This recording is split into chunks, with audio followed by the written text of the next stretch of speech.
Isang mapagpalang araw po sa ating lahat. Basahin po natin ang ating mabuting balita sa araw na ito. Ayon kay San Marcos chapter 4, verse 35 hanggang 41. Papuri sa iyo, Panginoon.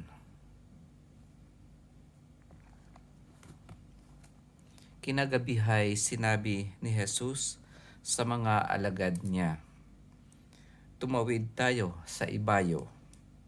Kaya't iniwan nila ang mga tao at sumakay sa bangkang kinalululanan ni Jesus upang itawid siya. May kasabay pa silang ibang mga bangka. Dumating ang malakas na unos, hinampas ng malalaking alon ang bangka, ano pat halos mapuno ito ng tubig. Si Jesus na may nakahilig sa unan, sa may hulihan ng bangka at natutulog. Ginising siya ng mga alagad. "Guro," anila, "di ba ninyo alintana? Lulubog na tayo." Bumangon si Jesus at iniutos sa hangin, "Tigil." At sinabi sa dagat, "Tumahimik ka." Tumigil ang hangin at tumahimik ang dagat. Pagkatapos sinabi niya sa mga alagad, "Bakit kayo natatakot? Wala pa ba kayong pananalig?" Sinidlan sila ng matinding takot at panggigilalas at nagsabi sa isa't isa, "Sino nga kaya ito?"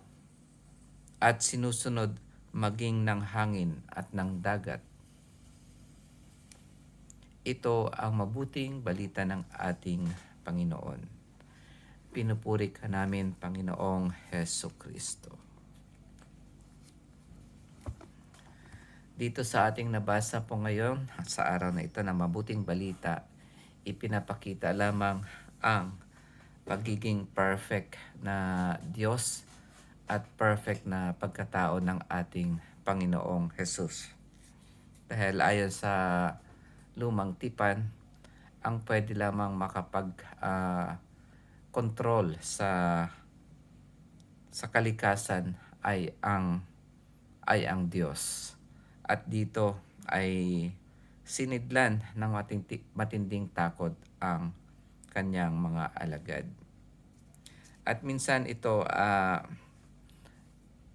mahirap isipin na nasa kalagitnaan na ng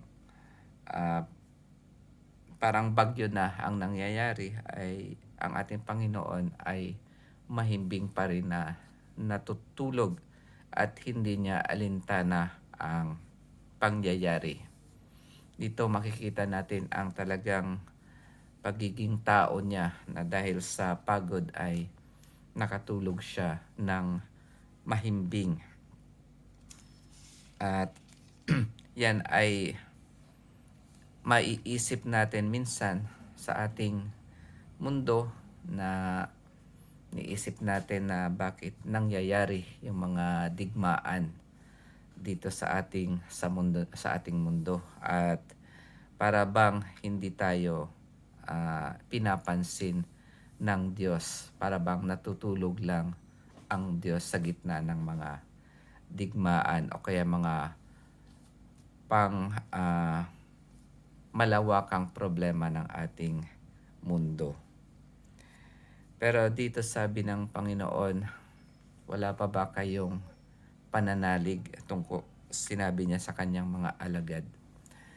Dahil nakita ng mga alagad yung mga ginagawa niyang kababalaghan. At parang hindi pa rin ito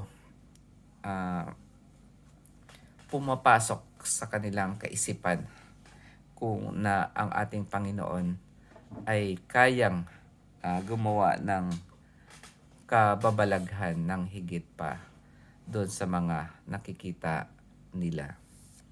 Maganda rin pong basahin natin yung unang pagbasa. Ito ay tungkol kay David. Kung naaalala nyo kahapon, ang binasa natin ay tungkol dun sa pagsiping ni David sa asawa ni Urias at doon siya nagkasala. At itong konting continuation ay maganda rin pong pakinggan natin. Ito yung sa 2 Samuel chapter 12 verse 1 hanggang 7. Sinugo ni Yahweh kay David si propeta Nathan. Pagdating doon ay sinabi niya, sa isang lungsod ay may dalawang lalaki. Mayaman ang isa at ang isa'y dukha. Maraming kawan at bakahan ang mayaman. Samantalang ang dukha ay may isa lamang munting babaing tupa. Inalagaan niya ito at pinalaking kasama ng kanyang mga anak. Pinapangko niya itong parang anak na babae, isinasalo sa pagkain at pinaiinom. Minsan may manlalakbay na naging panauhin ang mayamang nabanggit. Sa halip na sa kanyang kawan kumuha ng hayop na papatayin, ang kaisa-isang tupa ng dukhang iyon ang kanyang kinuha, at iyon ang inihanda niya para sa kanyang panauhin. Napasigaw sa galit si David. Naririnig tayo ni Yahweh, ang taong ito'y dapat na mamatay. Kailangang magbayad siya ng 4 na ibayo sa kanyang ginawa sapagkat inapin niya ang dukha. Sinabi agad ni Nathan kay David, kayo ang lalaking iyon.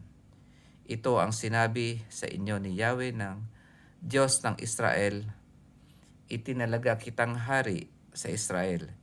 Iniligtas kita sa kamay ni Saul. Ibinigay ko na rin sa iyo ang sambahayan at mga asawa ng iyong amo pati ang sambahayan ni na Israel at Juda. At maibibigay ko sa iyo ang higit pa riyan. Bakit mo pinaglaruan ang salita ni Yahweh at gumawa ka ng labag sa kanyang kalooban? At dito pa, kinuwento pa na kung ano yung ginawa ni David kay Urias. At dito sa bandang sa chapter 12, ginawa mo ito ng lihim, hayag kitang parurusahan at makikita ng buong Israel. Sinabi ni David kay Nathan, tunay akong nagkasala kay Yahweh. Dito ay na-experience ni David ang malaking unos o bagyo ng kanyang pagkakasala.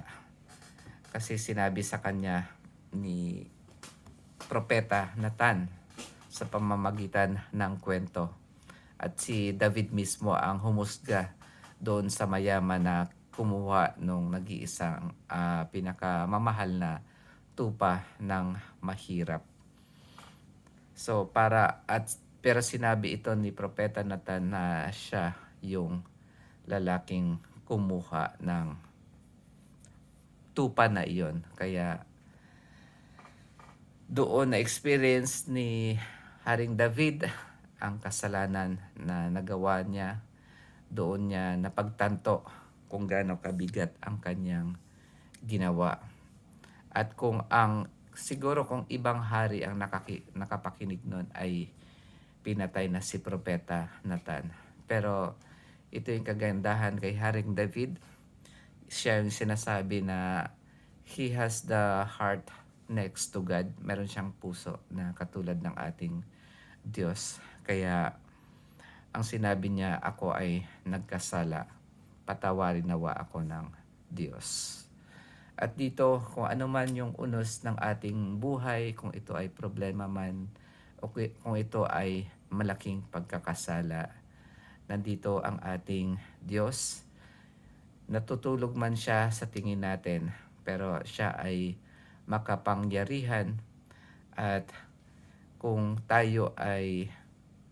tatanggapin natin ang ating Panginoon Diyos na siya ay magliligtas sa atin sa unos na ito.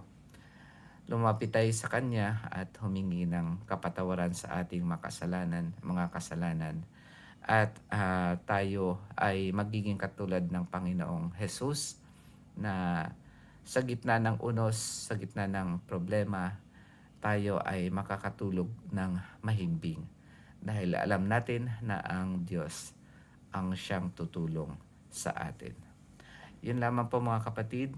Pagpalain po tayo lagi ng Panginoon at magkita-kita po tayo bukas. Amen.